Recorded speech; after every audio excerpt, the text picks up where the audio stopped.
con mi canción reloj abajo los caminos del radio. De Rusia están las camaradas de mi división, cielo azul a la estepa de España llevaré, se fundirá la nieve a la fantástica ciudad. Vuelvan por mí el Martín, Juan Taller, la África, y en las olas flechas encenderá para mí, que en mi vuelta alborozada te espera, es el clamor del clarín inmortal.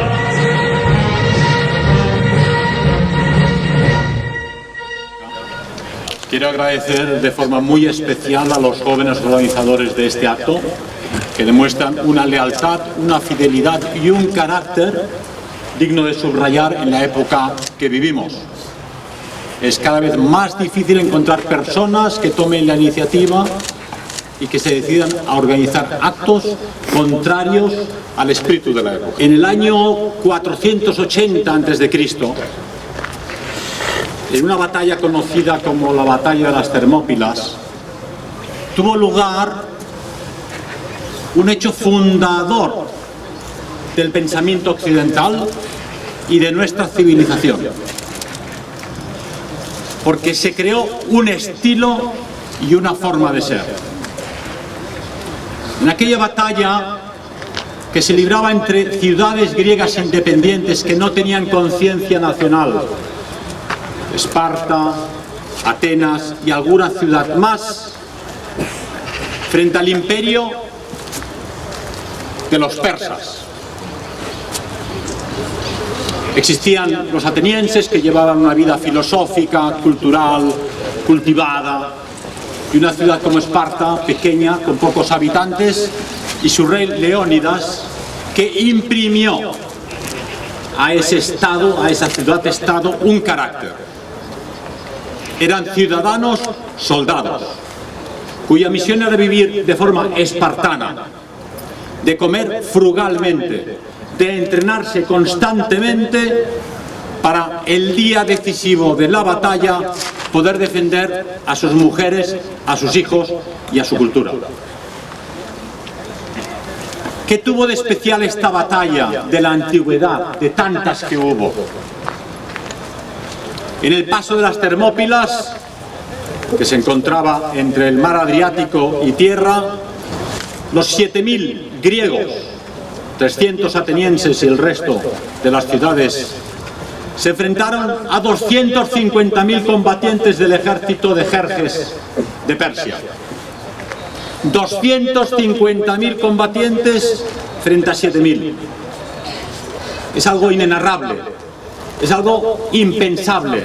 Solo el hecho de pretender hacer frente a un ejército inmenso de un imperio tremendo que incluía Irán, Irak, Israel, Palestina, Turquía, los territorios que ocupaban en aquella época. Ciudades griegas ya entonces dijeron: son demasiados, no podemos vencerles, y decidieron no combatir. Decidieron abrir las puertas al enemigo y decidieron rendirse antes del combate. Pero el rey Leónidas de Esparta animó a esos jóvenes combatientes de su ciudad, con los que arrastró a otros 7.000 griegos y plantó frente al ejército de Jerjes en el paso de las Termópilas.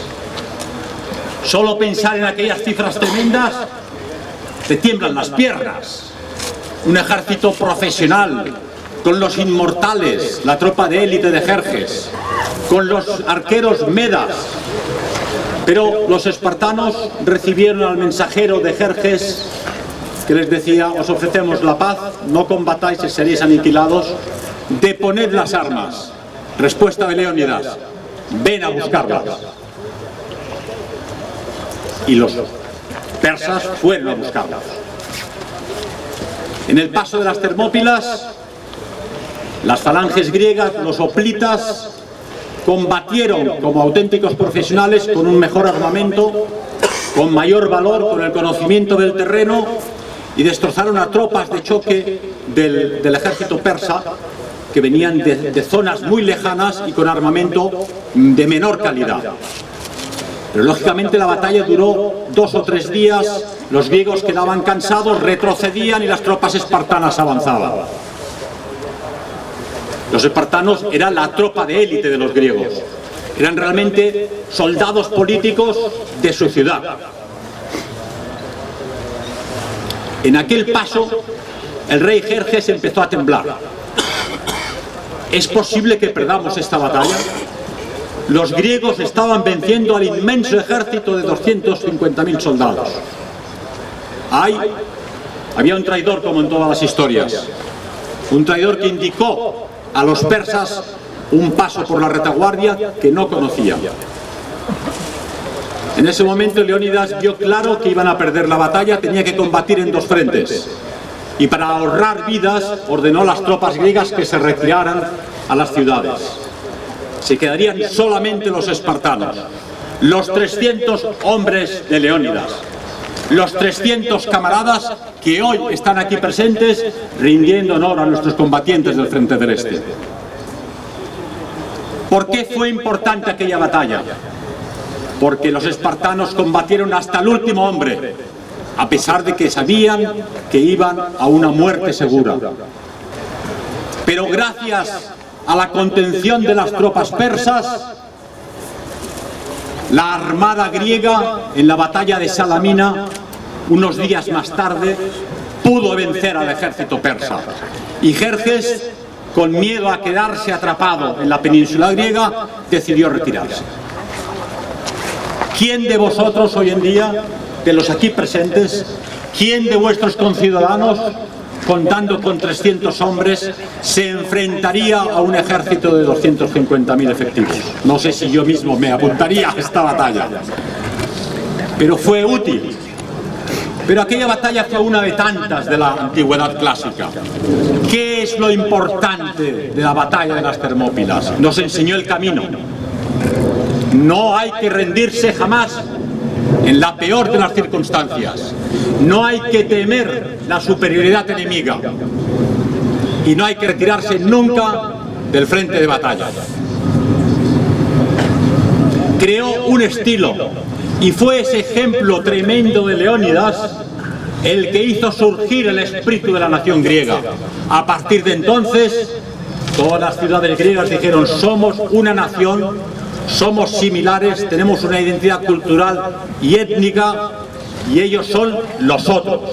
Es el Oriente, es Asia. Y de allí surgió la cultura griega de la que somos herederos. Europa, la Europa que conocéis hasta el día de hoy, es heredera de la cultura griega, de la cultura romana, de los pueblos germánicos y de la cristiandad. Eso es Europa, que creó un estilo que luego influenció en el mundo prusiano con Federico el Grande de Prusia. Es un estilo elegante, es un estilo que se sacude de la solapa las moscas. Cuando los arqueros medas de Jerjes llegaron, tremendos arqueros, decenas de miles de ellos, sus colaboradores le advirtieron a Leónidas: son tantos arqueros que las flechas taparán el sol. Respuesta de Leónidas: fantástico, lucharemos a la sombra. Eso es crear un estilo. Y cuando ordena a los combatientes griegos retirarse a las ciudades, habla tú a tú con sus espartanos. Era uno más entre ellos. Desayunar bien. Esta noche cenaréis en el Ares, el cielo para ellos. Iban a la muerte con una facilidad, una entrega y un idealismo hoy día impensable, reconocible en nuestros héroes del Frente del Este. Pero estos soldados políticos de la ciudad griega de Esparta no habrían tenido este valor sin unas esposas y unas familias que al partir al combate les decían: regresa con el escudo o encima del escudo. Encima del escudo regresaba el combatiente que había caído en combate. Ese estilo impregnó la forma de ser de los pueblos indoeuropeos, que luego ha creado toda una civilización y una cultura. Por poner un ejemplo, en Castelnuovo, una posición en Dalmacia, entre el mar Adriático y Montenegro. El tercio viejo de Zamora toma la posición, son 3.500 efectivos. Se enfrentan a 50.000 soldados del ejército otomano. nos encontramos con la misma situación. 3.500 hombres del tercio de Zamora, 50.000 turcos. Yo salía corriendo de inmediato, pero decidieron que no, que ellos se quedaban. Nuevamente el Solimán turco propone a los españoles: ríndanse y les dejaremos marchar. Respuesta del mariscal de campo: no pensaba rendirme por cosa alguna. Así de sencillo. Y vino a decirse en aquella batalla que había que probar que la memoria de la magnífica muerte que vais a tener es superior al sabor de la victoria. Hay quien ha dicho, estos héroes que corren a lo largo de la historia europea: qué magnífica muerte que vais a tener. No moriréis en un hospital lleno de tubos y de cables, no moriréis de viejos, no moriréis atropellados por un tranvía, moriréis con el arma en la mano y con el escudo. Se repite este estilo y esta forma de ser constantemente, no siempre en acciones de guerra. Pensemos que en la primera circunvalación del mundo, de Magallanes y Elcano, empezaron 5 naves con 239 tripulantes y regresaron 18. Para empezar, Magallanes ya no volvió porque en Filipinas, cuando descubren Filipinas, una de las tribus aborígenes le da muerte. Y es Elcano el que acaba la circunvalación de la Tierra. Heridos, hambrientos, enfermos, después de una larga temporada en el mar, 18 de los 239 tripulantes españoles llegan a la patria y han dado la primera vuelta al mundo. Todos vosotros conoceréis, gracias a grandes artistas españoles, escultores y pintores, Ferrer Dalmau en este caso, con sus cuadros sobre la batalla de Empel.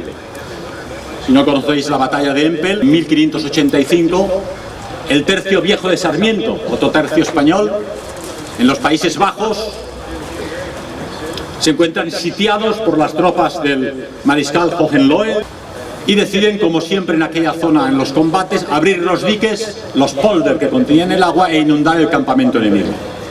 Los españoles se deben refugiar en un pequeño montículo, en una isla junto al río Mosela, llamado Empel. Y deciden, al igual que los que hemos mencionado, los infantes españoles prefieren la muerte a rendirse. Les proponen: ríndanse y les trataremos con honor. Ya hablaremos de capitulación después de muertos. Eso es un estilo, eso es un carácter, eso es una forma de ser que imprime destino a una civilización. Milagro, los españoles cavan una trinchera, encuentran una tabla flamenca, de estilo flamenco, de Nuestra Señora Inmaculada, la Virgen María. Deciden hacerle un altar. El maestre de campo encomienda a todos los soldados: encomendaros a Nuestra Señora Inmaculada antes del combate. Eran solo 5.000 españoles. Aquella noche un viento helador congeló las aguas del Polder, congeló las aguas del Mosela, y en acción nocturna los españoles atacan el campamento enemigo y los vencen. Cuando no había razón alguna para resistir en aquella batalla. Era imposible vencer en aquella batalla. ¿Qué es lo que venció? El carácter de los tercios españoles que afirmaron: hablaremos de las condiciones del armisticio después de la muerte. Se ha hablado también, un siglo después, en el siglo ya XVIII, de Blas de Lezo, que todos conoceréis, medio hombre. Quizá el almirante, el estratega de la Armada Española más importante de la historia de España, vencedor de la batalla de Cartagena de Indias. Con 3.000 hombres, otra vez, se enfrenta a 30.000 británicos del mariscal Vernon. 3.000 contra 30.000. Es casi un hecho que se repite, que aquellos hombres que desprecian a la muerte y quieren vencer en situaciones imposibles, juegan además con cierta chulería: nosotros somos 3.000, vosotros sois 30.000, pero no vamos a rendirnos. Los españoles tenían 6 barcos, los británicos 180 barcos, los británicos 200 cañones, los españoles no tenían apenas cañones. Vencen los españoles, tuerto, manco y cojo. De ahí que se le llamara a Blas de Lezo medio hombre. Había perdido un brazo en la batalla de Tolón, había quedado tuerto en la en la batalla de Cartagena y en los sitios por las batallas entre Borbones y Austria se había perdido una pierna. Y lo más importante, a este hombre ni el virrey del Perú, que era su superior, a quien tenía envidia además por razones políticas, ni el rey de España recompensa alguna. Lo dio todo por su país, su cuerpo, su valor, su tiempo. Incluso combatió más allá de la edad militar, tenía ya más de 50 años en la batalla de Cartagena de Indias y no fue recompensado. Es más, fue vilipendiado. Hay más, y tanto que hay más. Seguro que conocéis porque se acaba de inaugurar en Madrid un monumento a los últimos de Filipinas, el sitio de Baler. 337 días de asedio, 50 españoles. Olé. 50 españoles en una pequeña iglesia de la isla de Luzón en Filipinas, luchando por una provincia española que era en ese momento Filipinas. Estados Unidos ha declarado la guerra a España para quedarse con Cuba, Puerto Rico y Filipinas. Enredan a los nativos filipinos para que combatan contra los españoles. Caen 16 españoles y 700 de las tropas filipinas. Y Aguinaldo, que era el primer presidente de la República de Filipinas, ordena formar honores, después de insistir desde España y de los enviados y los gobernadores de que se rindiesen porque no había motivo para continuar resistiendo, que les hagan honores militares. Esos últimos de Filipinas, que han creado un mito en la historiografía española, han creado un carácter que ha de imprimir también nuestra personalidad. Pero una personalidad que no se basa solamente en el orgullo militar, sino en la fe. Leía recientemente un articulista famoso, creo que Pérez Reverte, que admiraba a las tropas españolas, pero con las que decía que eran zarapastrosos, que eran vagos, que eran sucios, sin documentarlo. Pero se olvidó de añadir que es imposible que una nación y unas tropas combatan como combatieron sin fe. Era la fe de los tercios españoles. No combatían solo por oro, no combatían por poder, combatían por la fe de su país, por sus raíces, por su identidad, por su nación, por su rey. Y esa era la fuerza, el arma de destrucción masiva, el arma secreta que impulsaba a estos grupos minoritarios a vencer en situaciones desesperadas a armadas gigantescas. Muy cercano a nosotros tenemos el Alcázar de Toledo. Muy cercano geográficamente, muy cercano históricamente. 70 días de asedio, 800 guardias en el Alcázar de Toledo, 5.000 milicianos de CNT, FAI, UGT, asediando el Alcázar. Doblaban, triplicaban las tropas republicanas con mucho a los nacionales que combatían en el Alcázar de Toledo. Contaban con la aviación que bombardeó repetidamente el Alcázar de Toledo. Contaban con artillería, contaban con blindados. No hace falta que os recuerde la escena del general Moscardó, cuando le llama el líder republicano. General Moscardó, tenemos aquí a su hijo Luis. Bien, me lo creo. Padre, hijo, ¿cómo estás? Nada, que dicen que me van a matar si tú no rindes el Alcázar. Pues encomiéndate a Dios y un beso muy fuerte. Eso es un estilo, el estilo que empezó Leónidas en Esparta, que continuó Blas de Lezo en Cartagena de Indias, que consiguieron los tercios españoles en Empel y en Castelnuovo de Dalmacia. Nos encontramos hoy aquí entre los héroes de Krasny Bor. Hablar de las batallas de la División Azul puede resultar hoy excesivo, porque los conocéis. Pero es evidente que la situación es exactamente la misma. 45.000 hombres del 55 Cuerpo de Ejército soviético frente a 4.900 españoles. 45.000 hombres, 4.900. No había ninguna posibilidad. La división blindada SS Volkspolizei, que tenía que haberlos auxiliado, no apareció. Podían haber salido corriendo, podían haber dicho, esta no es mi guerra. Podían haberse ido a casa, podían haber dicho, alemanes, ya os arreglaréis. ¿Qué hicieron los 4.900 españoles? No abandonaron ni una posición, no retrocedieron ni una posición. causaron 20.000 bajas al ejército soviético. 20.000 bajas, 4.900 soldados. Los españoles perdieron el 75% de sus efectivos. Pero la batalla Estrella Polar, que quería asegurar al ejército soviético la autopista Leningrado-Moscú, fue un fracaso para los soviéticos. ¿Sirvió de algo aquella batalla? Sirvió para que los soviéticos tuviesen que esperar hasta enero del 44 para conquistar Leningrado. Me diréis, bueno, ¿y todo esto a nosotros de qué nos sirve? A todos estos ejemplos habría que añadir un ejemplo más humilde, pero no por ello más significativo, el de los cautivos. Aquellos que probablemente no están aquí enterrados, pero que en cifra de 387, 400 personas quedaron presos cautivos de los soviéticos durante 11 años, hasta 1954.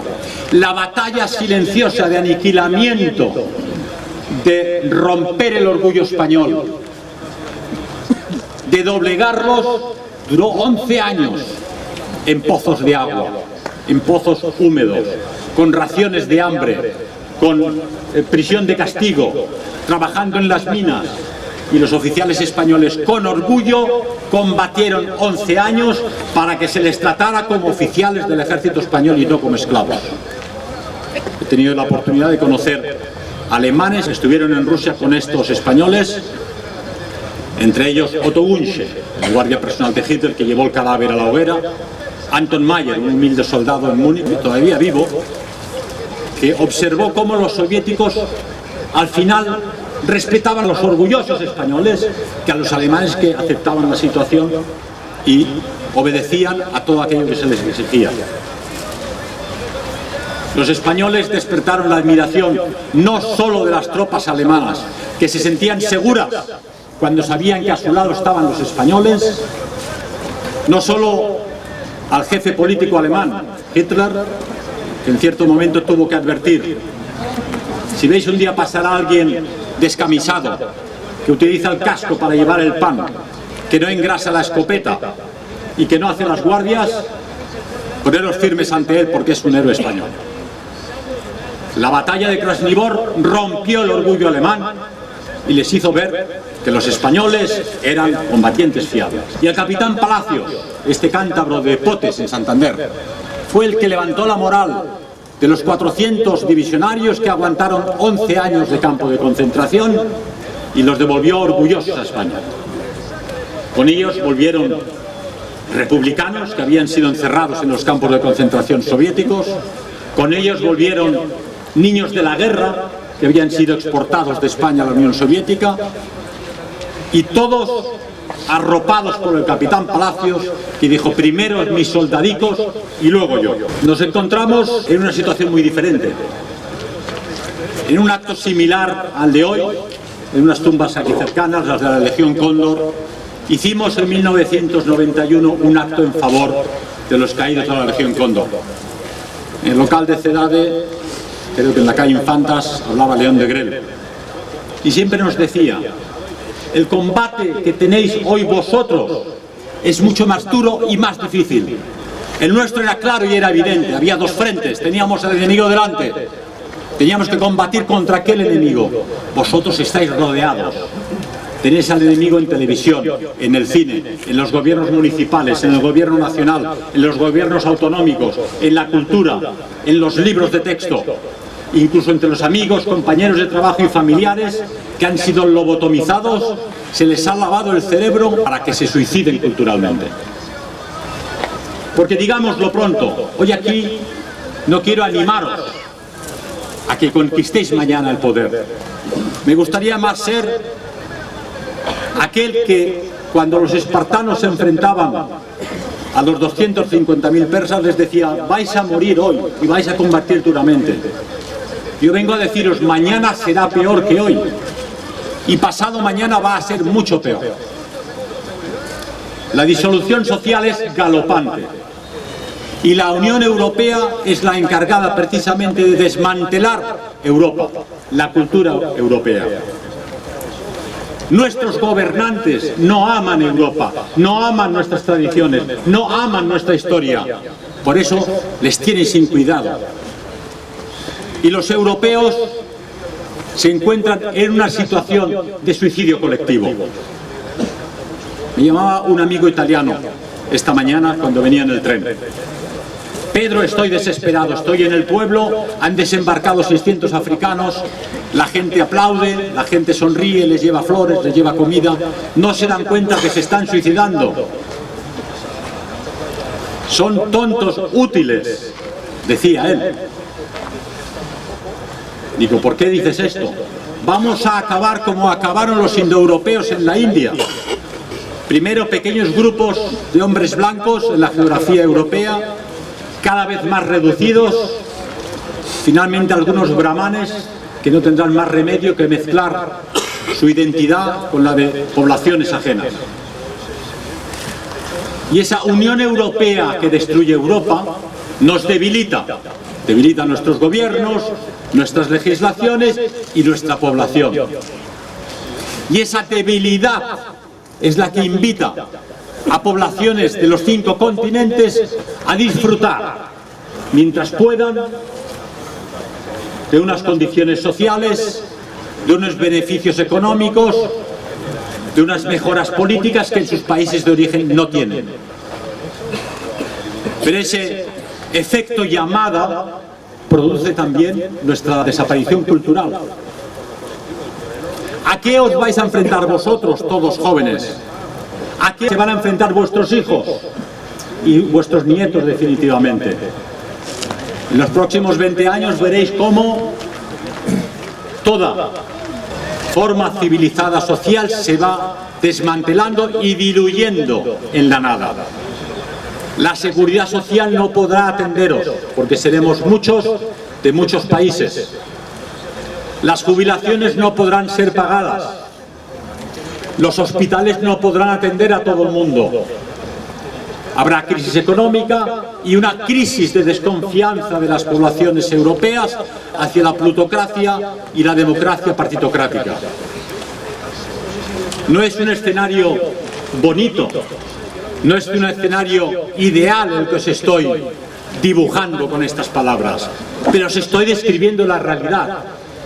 Tenéis 250.000 persas delante y sois 300.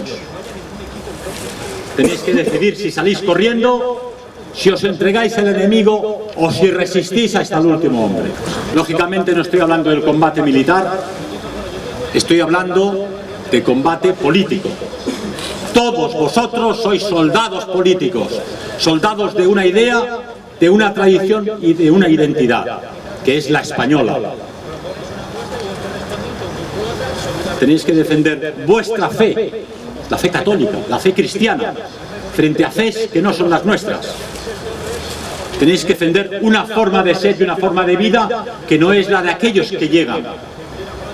Y tenéis que defender unos logros sociales que nuestros padres y abuelos consiguieron para vosotros y que ahora se disuelven lentamente.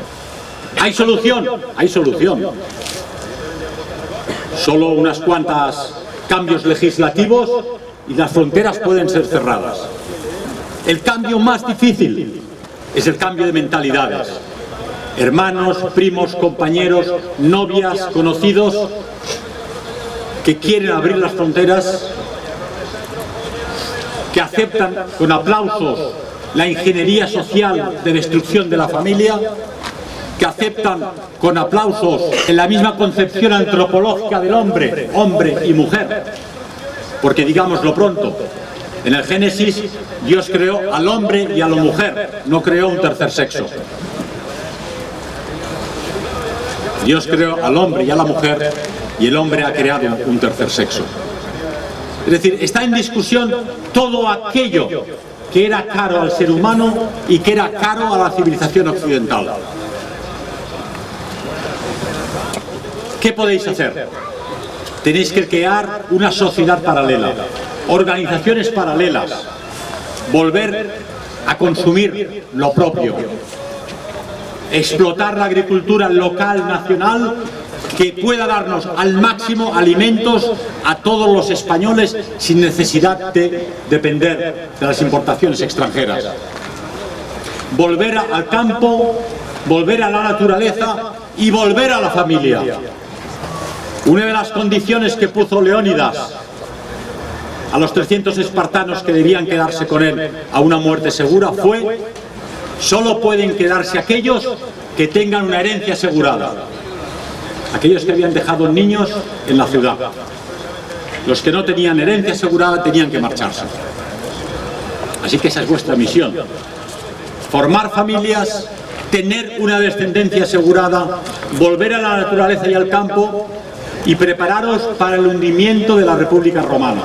Porque no otra cosa va a ser el hundimiento de la civilización cristiana occidental.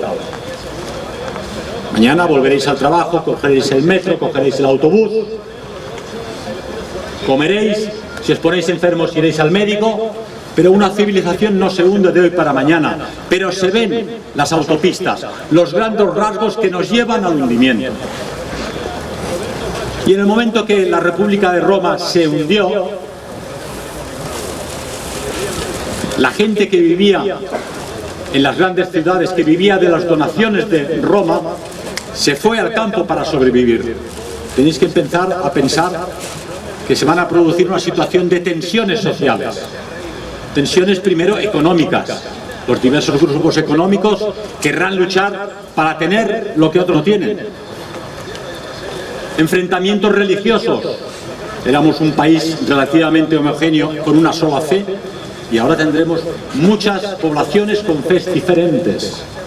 Enfrentamientos, podríamos decir, militares, de agrupaciones humanas armadas que el Estado no va a poder desarmar. Existen ya barrios, banlieues en Francia, donde la policía no puede entrar. En Alemania mismo existen zonas no-go de poblaciones musulmanes armadas. Y esto no va a ir a mejor. Hay 50 millones de musulmanes en Europa, muchas bellísimas personas, millones de africanos que no paran de llegar. Pero esto, y hay que subrayarlo, no ha hecho más que empezar. Vais a vivir vosotros migraciones masivas como no ha conocido la historia previamente. Y una población autóctona, paralizada, incapaz de defenderse, y con unos gobernantes y líderes políticos que no solo le traicionan, sino que aplauden dicho hundimiento. ¿Qué nos han enseñado los héroes de las Termópilas? Los últimos de Filipinas, los que combatieron en Cartagena de Indias, los de Empel, los divisionarios en Krasnivor. No temáis a la muerte. No hay que temer a la muerte. La muerte y la vida forman parte de nosotros, está en nosotros.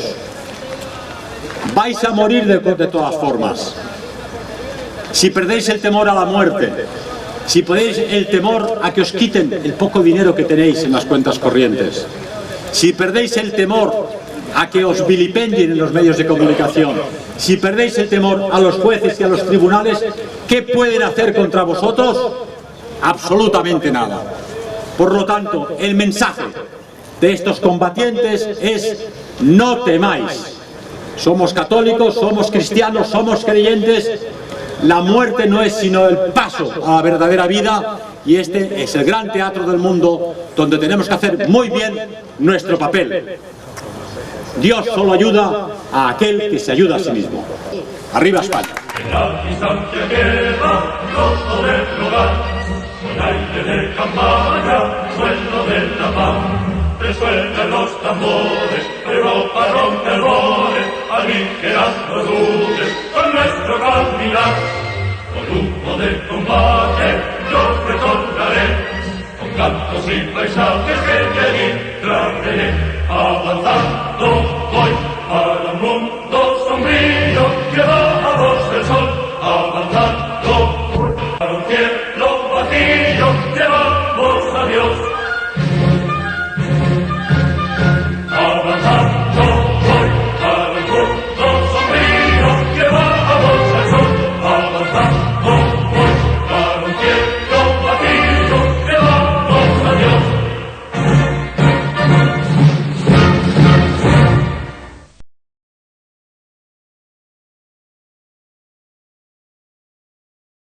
Wenn ich aber nun von Norden beginne, dann muss ich weiter diese Soldaten einer Division nennen, die aus dem Süden Europas stammt und die am Ilmensee alles das mitgemacht haben, was von unseren eigenen Männern gefordert werden musste. Wenn die spanische Division dereinst in ihre Heimat zurückkehrt, werden wir ihr und ihren tapferen General kein anderes Zeugnis ausstellen können als die Anerkennung der Treue und Tapferkeit bis in den Tod.